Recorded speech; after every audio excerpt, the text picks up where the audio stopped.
focusing on efficient technique in snatch in terms of lifting with smallest possible velocity is one conclusion we also draw for coaches. If you are trying to learn someone the snatch technique as a coach, you try to focus on the deep squat position, very fast turnover, that the threshold velocity is very low, because that was something we found in our analysis from youth to elite athlete. The threshold velocity is a very constant thing you are not able to change with an elite athlete.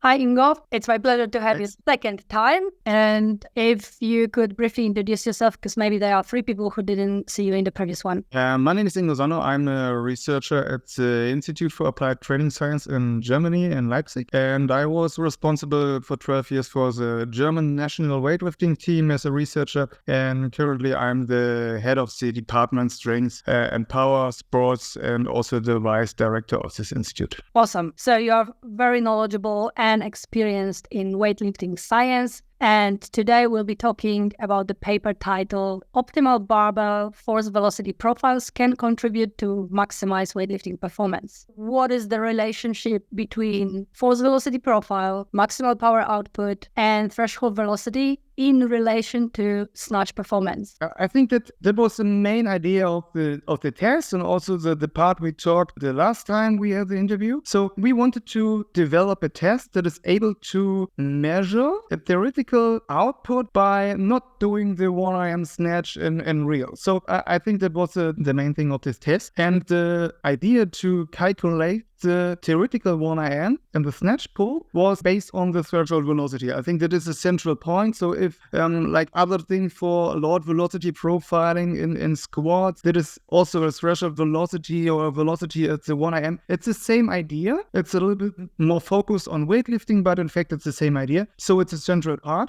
And that was one thing we figured out in the study before, that the maximal power output is the main factor to improve the performance during the lift. So if you have that was one output on the long-term analysis for the 2 macrocycles we analyzed, the theoretical 1RM increases if the Pmax increases, and the opposite, if the Pmax goes down, the theoretical 1RM goes down. So in fact, you have the force velocity profile, but the Pmax is absolutely most important value of all this to monitor the process in order to have an idea if the performance will increase or decrease. Okay, could you briefly maybe explain how the measurement looks like? So it's simple. We try to develop a very easy test that is part of the monitoring process for the German weightlifting system. So it's just a snatch pull test with some weights around 70 to 100% of the snatch pull, the weekly snatch pull. The coach wanted to lift during the training, and just 2 loads, 70 and 100%. And just one maximal pull at each load stage, and then use the velocity, the maximal velocity, and the calculated force, and to build the force velocity relationship from the 2 loads during the snatch pull exercise. So the athlete focuses on pulling as fast as they can or as strong as they can. Yes, maximal output to accelerate the barbell to highest possible velocity. Okay, so again, what do you measure to calculate the power? During the test, we measure the barbell kinematics with a videometry system. So we have our own in the German system. It's called a reanalyzer, and it's a standard software to measure barbell kinematics. And from this kinematics, we calculate the maximal barbell velocity, the height at the maximal barbell velocity, and from this, we calculate everything we need for the force velocity profile. Awesome. If we could start with maximal barbell power and threshold velocity, these 2 terms will be needed. So if you could explain them. First, to maximal barbell power. This we are relating to the force velocity profile we measure with a snatch pull exercise. This is one test for the snatch. And when you are designing a force velocity relationship, you have some theoretical values that may be the maximal force theoretically and the maximal velocity. And if you combine that, you have the maximal power output that is like a product from the velocity profile. So it's a maximal power output on the barbell, and it's sometimes you can measure it directly, but I like to calculate it because the conditions you use during the test not always reflect the maximal power output. So I think it's easier to calculate the theoretical power output instead of trying to find a point where the maximal power output is located. Threshold velocity is an individual maximal velocity during the 1RM lift in the snatch. So we have all you need is analysis of maximal lift during the snatch, and the velocity at the 1RM snatch is the threshold velocity. So you can't go any higher with the load because the velocity drops on the opposite, and with a velocity below the threshold velocity, the athlete can't have a good lift. So it's a minimum velocity at the barbell an athlete needs for a good snatch lift. Okay, are we ready now for the optimal barbell velocity profile? The optimal barbell velocity profile is in weightlifting, it's a purely theoretical thing. I was impressed by the colleagues from France who used the force velocity profile and also the optimal profile during the vertical jump. And the test I developed was a little bit like the test they used during the jump. So I was interested to look if there is an optimal profile also for weightlifting, and if so, in theory, the optimal profile will improve or enhance the output if you are able to focus on the profile that optimal and do not live with a non-optimal profile. So in fact, it's a theoretical thing. Also, the paper is just a paper with some calculations and simulations to look if there is an optimal profile, but we were able to show that at the point of an optimal profile, the output in terms of the measured 1RM during the pull test is higher than at stages over or below or over the optimal profile. So I think in theory, it's interesting to focus or to look at an optimal profile, and maybe I think in the future to look if the optimal profile is a thing to manage the training process in order to look for the differences in maximal force and maximal velocity, and to have some idea how to use some training modalities to improve the maximal force or the maximal velocity to achieve the optimal profile. Could you tell us a little bit more about this one? We have to look on the left side of this figure. So there is force velocity profile we get from the snatch pull test, and you can see the variables that we use to as parameters from this force velocity relationship. So we have on the top we have the V0 at the maximal velocity, the F0 as the theoretical maximal force, and also the Pmax at the maximal power output. And you can also see around the middle a straight line with a threshold velocity, and at this point you can calculate the theoretical 1RM and the snatch from this model, and you can see that the maximal power output at the point for the intersection of the force velocity relationship and the threshold velocity, see this is the cross on the dotted line, it's not exactly located at the maximal power output. So in other words, with this profile, the lift during the competition at the 1RM is not performed with a maximal power output. It's located, I think, more to the right. So if with this profile, I think that's the theory behind it. With this profile, we're not able to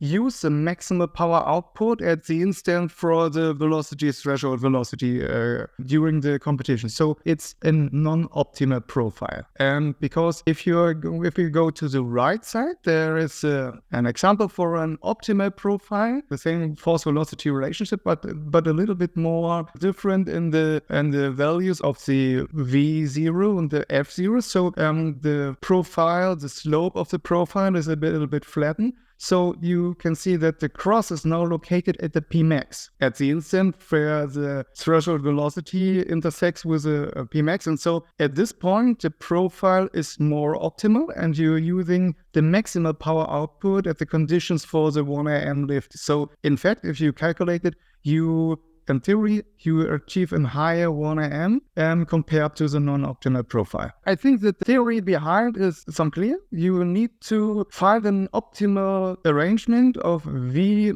max and the F max, or the V0 and the F0, to achieve the maximal power output during the acceleration at the exactly point you are lifting the 1 AM. So in fact, it's a higher 1 AM that is achieved with an optimal profile. That's the theory behind it. If you have an imbalanced profile, then you have the maximal output at the condition you are using or you are lifting during the competition. So it's at that point you may have a higher output in terms of 1 AM snatch. Awesome.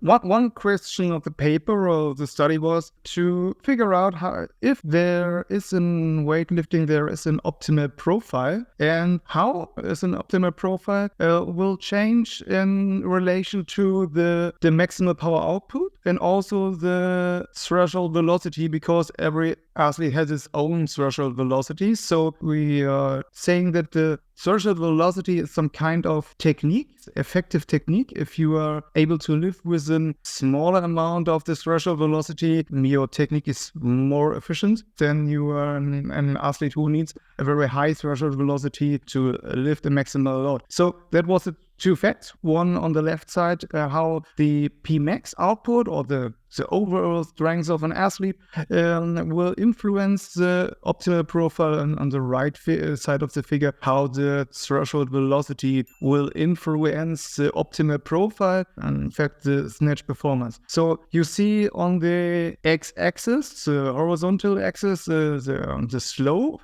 This is the S, the slope of the force velocity relationship. Also the balance between the V0 and the S0 is the slope of the linear velocity relationship. And depending on the slope, you see that at a certain point, when you are going through different values of the slope, there is an optimal profile at a given Pmax value that may maximize the snatch performance. That is the red line. And if you go with different slopes of the profile, goes through higher Pmax, that is the other axis on the bottom, you see that the optimal profile, the red line, will increase or will go more to a force-dominated profile. That is the Vmax, the F0 is more important for athletes who are able to have who have a higher Pmax output and maybe be stronger. And what we also see is that I think that the shape of the profile from non-optimal to optimal to non-optimal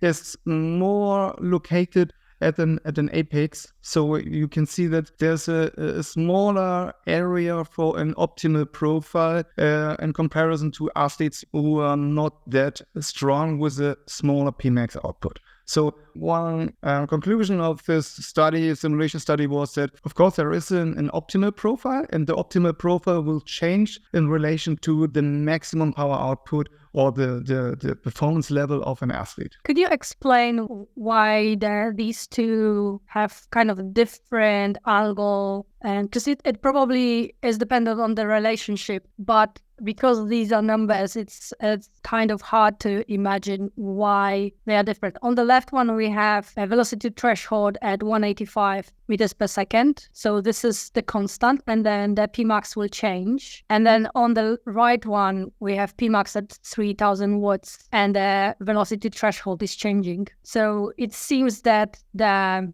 changes for Pmax are bigger. It depends a little bit on the scale, but in fact, you can see that also if you have a constant Pmax output, you are able to improve the snatch performance at an optimal profile with lower threshold velocity. That is fact we know in practice. You can lift more weight with a given Pmax output if you are able to lift with a smaller velocity. But you can also see that the profile or the slope and where the optimal profile is located is a little bit different from in comparison to the minimum to the higher velocity compared to the athletes who are able to live with smaller threshold velocity. So also beside the Pmax output, also the threshold velocity will have an impact on where the optimal profile is located in terms of the slope of the force velocity profile. So is the goal to get the athlete who is already very good to align the velocity and the power outputs to meet exactly in this optimal spot? In theory, yes. I think it's like the vertical jump. I think it's an additional parameter you can look to manage the training process. So if you are an athlete who is very strong and have a high Pmax output, the increase in Pmax, even there's only small amount to increase the performance via the Pmax. So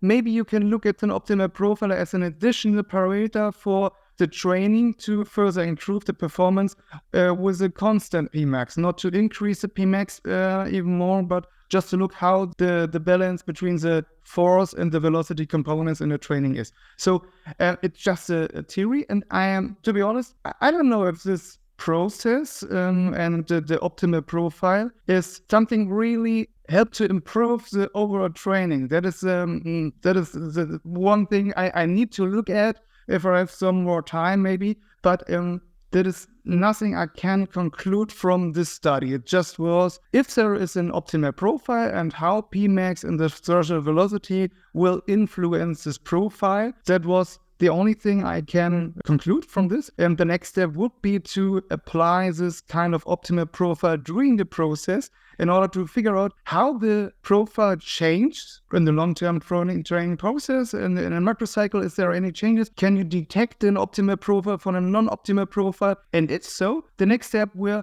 trying to change the training parameters in terms of more squats or more power snatch to increase the velocity or the force component to target this optimal profile. But there is nothing I can confidently say that it would happen in practice. I don't know. So would you say that the power is easier to train than velocity? I think power is nothing, that the Pmax is nothing to focus on training. I think the Pmax is a result from the force and velocity abilities. So if you want to increase the Pmax or the power output in terms of mechanical power, you are not thinking on, I have to increase the powers. I think the focus should be, do I have more increase the force or the velocity component? Because the product of both is the Pmax. So I think it's philosophy in training, but my philosophy is not to look at, is there an optimal load to increase the power or to train with a load where the most power output is present? No, the power output is as a combination of the velocity and the force, and that are the typical things you want to increase, or you want to design your training process in order to have more squats to increase, for example, for weightlifter. If you find out the Pmax will not increase because the maximal force is lacking, so you are going to use more the squats or the heavy pulls. And on the other side, if you find or figure out that the velocity component is the part to more increase to get a higher Pmax output, so maybe some lighter loads like power snatches or pulls with very light loads may be the choice to increase the Pmax output. Would you have any conclusions specifically for coaches coming out from this study? We try to draw some conclusions on the simulations and on the results we get from the simulation. And I think one main conclusion was that if you don't have a very high-performing lifter,